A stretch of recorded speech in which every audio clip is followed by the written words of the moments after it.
মনোবিজ্ঞানীরা বলেন ছেলে সন্তান সবসময় তার বাবাকে ফলো করে।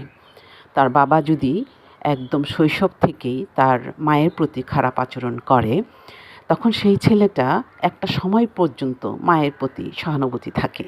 কিন্তু একটা বয়সের পর, তরুণ হয়ে যাওয়ার পর বা যৌবনে পদার্পণ করার পর সে তার আচরণটা তার বাবার মতো করা শুরু করে দেয়।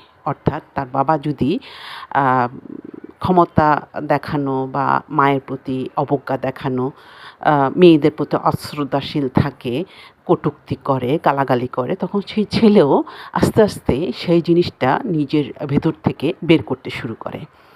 তো বাবার যে শিক্ষাটা সে পরিবার থেকে পায়, তখন সে নিজের ঘরে তার মাকে যেহেতু অপমানিত হতে দেখেছে, পরবর্তীতে সে বাইরের মেয়েদেরকেও অপমান করা শুরু করে।